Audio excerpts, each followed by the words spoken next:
5 عورتوں کو نیند نہیں آتی۔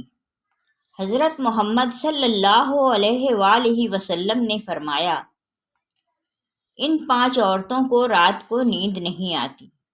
وہ 5 لوگ یہ ہیں۔ بسم اللہ الرحمن الرحیم۔ ناظرین، کیا آپ کو رات کو سوتے وقت اکثر کروٹیں بدلنا پڑتی ہیں؟ تو اس کی وجہ جو بھی ہو، مگر اس کا نتیجہ جلد موت کی شکل میں بھی نکل سکتا ہے۔ یہ بات برطانیہ میں ہونے والی ایک طبی تحقیق میں سامنے آئی ہے۔ ایک یونیورسٹی کی تحقیق میں بتایا گیا ہے کہ جن افراد کو رات کو نیند نہیں آتی یا آدھی رات کو جاگ جاتے ہیں، ان میں جلد موت کا خطرہ بہت زیادہ ہوتا ہے۔ اس تحقیق میں 5 لاکھ درمیانی عمر کے افراد کو شامل کیا گیا تھا اور دریافت کیا گیا کہ نیند کے مسائل سے دوچار افراد، بالخصوص ذیابیطس کی مریضوں میں، اس کے نتیجے میں کسی بھی وجہ سے موت کا خطرہ 87% تک بڑھ جاتا ہے۔ محققین کا کہنا تھا کہ یہ ہم پہلے سے ہی جانتے ہیں کہ نیند کی کمی اور خراب صحت کے درمیان مضبوط تعلق موجود ہے، مگر نئے نتائج چونکا دینے والے ہیں۔ انہوں نے کہا کہ ڈاکٹروں کی نیند کے مسائل کو بہت سنجیدہ لینا چاہیے تاکہ ان میں خطرے کو کم کیا جا سکے۔ ان کا کہنا تھا کہ ذیابیطس سے ویسے ہی مختلف امراض سے موت کا خطرہ 67% تک بڑھ جاتا ہے، مگر ایسے مریضوں کو بے خوابی یا نیند کے دیگر مسائل کا سامنا ہو، ان کے لیے یہ خطرہ 87% تک بڑھ جاتا ہے۔ اس سے قبل 2019 میں کیلیفورنیا یونیورسٹی کی ایک تحقیق میں بتایا گیا تھا کہ محض ایک رات کو کم سونا بھی ذہنی بے چینی، خوف یا اعصابی خلل کا خطرہ 30% تک بڑھ جاتا ہے۔ طبی جریدے جرنل نیچر ہیومن بیہیویئر میں شائع تحقیق میں محققین کا کہنا تھا کہ ہم نے گہری نیند کا ایک نیا فائدہ دریافت کیا ہے، جو رات بھر میں دماغی کنکشن دوبارہ منظم کر کے ذہنی تشویش اور بے چینی کو کم کر دیتا ہے۔ نیند کی کمی سے ذہن بوجھل اور مختلف مسائل کا شکار ہو جاتا ہے، جبکہ زیادہ سونا حالت کو بہتر بناتا ہے۔ ناظرین، آئیے اب بات کرتے ہیں ان عورتوں کے بارے میں جن کو رات کے وقت نیند نہیں آتی۔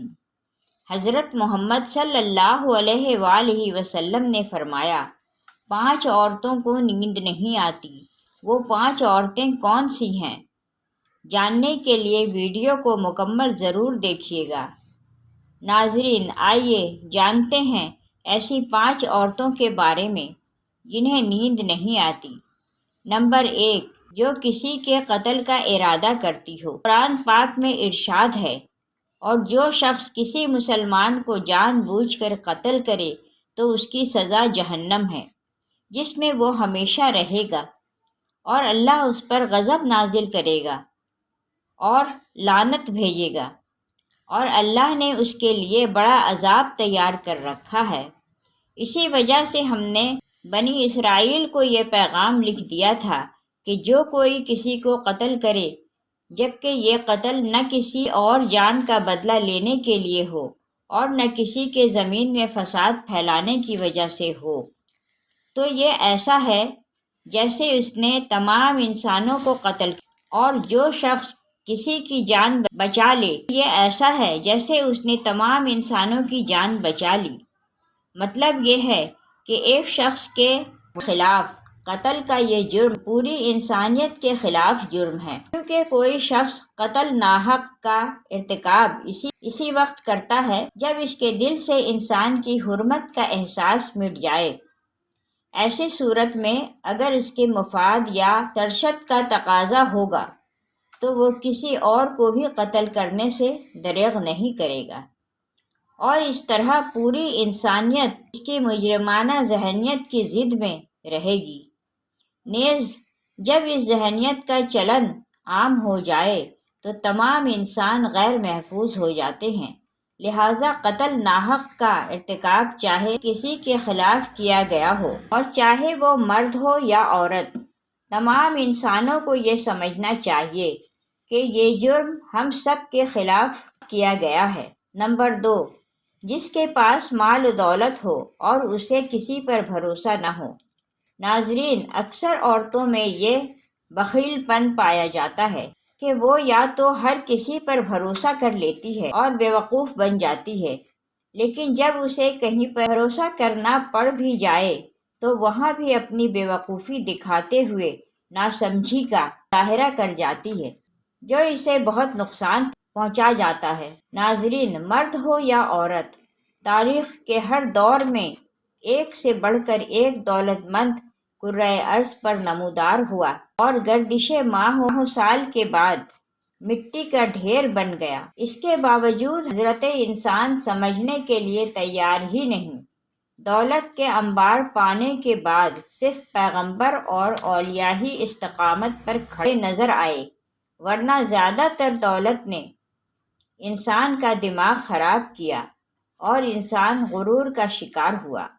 اور پھر یہی وہ مقام ہے جہاں پر اس کائنات کا اکلوتا وارث خالق کائنات حرکت میں آتا ہے، اور پھر وہ دراز رسی کو کھینچ کر انسان کو نشان عبرت بنا دیتا ہے۔ اس کی سب سے عبرت انگیز مثال قانون کی ہے، جس کے خزانوں کی شہرت ضرب المثل بن چکی ہے۔ نمبر 3، وہ جس نے لوگوں سے بہت سی جھوٹی باتیں کہی ہوں اور لوگوں پر جھوٹے الزام لگائے ہوں۔ ناظرین، یہ ہر عورت کی فطرت ہے کہ وہ جب باتیں کرنا شروع ہو جائیں تو دنیا کی کوئی طاقت اسے روک نہیں سکتی، اور یہی اس کی حماقت اسے لے ڈوبتی ہے۔ عورت جب باتیں کرنا شروع کرتی ہے تو وہ بہت زیادہ جذباتی ہو جاتی ہے، اسے جھوٹ سچ کا بھی خیال نہیں رہتا، اور پھر یہی چیز اس کی رات کی نیندیں حرام کر دیتی ہے۔ حدیث شریف میں ہے کہ جھوٹے گواہ کے قدم ہٹنے بھی نہ پائیں گے کہ اللہ تعالیٰ اس کے لیے جہنم واجب کر دے گا۔ جس نے کسی مسلمان کو ذلیل کرنے کی غرض سے اس پر الزام عائد کیا تو اللہ تعالیٰ جہنم کے پل پر اسے روک لے گا، یہاں تک کہ اپنے کہنے کے مطابق عذاب پالے۔ جو کسی مسلمان پر ایسی چیز کا الزام لگائے جس کے بارے میں وہ خود بھی جانتا نہ ہو، تو اللہ تعالیٰ اسے جہنمیوں کے خون اور پیپ جمع ہونے کے مقام میں اس وقت تک رکھے گا جب تک کہ اپنے الزام کے مطابق عذاب نہ پالے۔